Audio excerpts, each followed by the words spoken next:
नमस्कार मित्रों, कैसे हैं आप लोग। मित्रों, अभी वैकल्पिक चिकित्सा के अंतर्गत हम लोग ट्रीटमेंट में क्या क्या तरह से देख के पेशेंट का ट्रीटमेंट करते हैं उसके बारे में हमारी चर्चा चल रही है।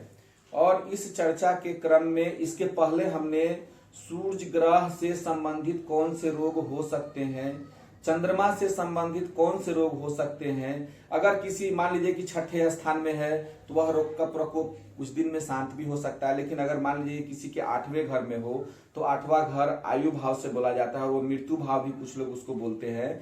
वो क्या होता है कि वह क्रोनिक जब पकड़ लेता है तो कहा जाता है कि अब ये मेरे जाने के साथ ही ये बीमारी जाएगी, इस तरह की समस्या उत्पन्न हो जाती है। उस स्थिति में हम लोग क्या करते हैं कि हम लोग उसके कुंडली का भी विश्लेषण खुद करते हैं या एक्सपर्ट से करवा के देख लेते हैं कि कोई ऐसा जगह तो नहीं है जो इसका उसमें जाके वह ग्रह बैठा हुआ है और उसके लग्न के प्रतिकूल ग्रह बैठा हुआ है और वह जाके उस घर को तो नहीं बर्बाद कर रहा है जो रोग का घर हो, आयु का घर हो। इस तरह की स्थिति में जब हम लोग उसका विश्लेषण करवाते हैं, विश्लेषण या करते हैं, उस स्थिति में जब साथ में जब हम ट्रीटमेंट देते हैं तो जब बाहरी फ्लो को जब हम लोग रोक देते हैं जो जिसके कारण रोग हमारे शरीर में उत्पन्न हो रहा है उससे संबंधित समस्या का निदान करते हैं। प्लस जो हमारे शरीर में रोग हो जाता है जब फ्लो को जब हम लोग कम कर देते हैं तो उससे संबंधित जो और भी समस्या उसके बाद जो बनी हुई समस्या है उस पर भी ट्रीटमेंट करते हैं तो वह बहुत जल्दी काम करता है और धीरे धीरे उस बीमारी से वह रोग मुक्त होना शुरू हो जाता है। इसी श्रृंखला में मित्रों अभी मैं आप लोगों को मंगल ग्रह से संबंधित रोग के बारे में मैं बताने जा रहा हूं।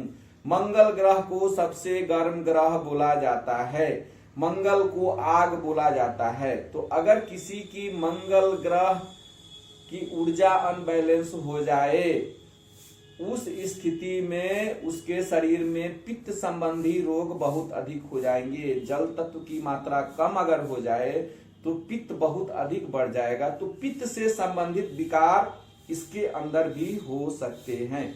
इसके अलावा हमारा रक्त का जो मालिक जो है वह मंगल है, क्योंकि अग्नि और जल मिलके रक्त का निर्माण पित्त ही है। रक्त भी क्या है? पित्त है।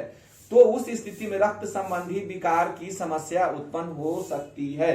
तो उस स्थिति में हम लोग और उस रक्त से संबंधित बहुत सारे रोग हैं, एनीमिया भी है, थैलीसीमिया भी है, बहुत सारे रोग हैं। रक्त में बहुत चीज की केमिस्ट्री बिगड़नी शुरू हो जाती है, क्योंकि अगर उसका मालिक ही अगर मारक भाव में चला जाए या बहुत कमजोर स्थिति में हो जाए तो उस स्थिति में हम लोग क्या करते हैं कि उससे संबंधित समस्या को रत्न के द्वारा रत्न न पहनाकर संबंधित वस्तु का दान करके या क्या बोलते हैं उसके लिए रुद्राक्ष का प्रयोग करवाकर उस ग्रह से संबंधित जप को करवा के उस ग्रह की हम लोग शांति करवाते हैं जो बिगड़ा हुआ है। अगर कोई ग्रह आपके कुंडली में अगर शत्रु भाव में है और वो बिगड़े हुए हैं, नीच के हैं, तो उनको अपनाने से कोई फायदा नहीं होता है, क्योंकि आम भाषा में भी कहा जाता है कि दुश्मन कितना भी दोस्त बन जाए लेकिन अपनी आदत को नहीं छोड़ता है।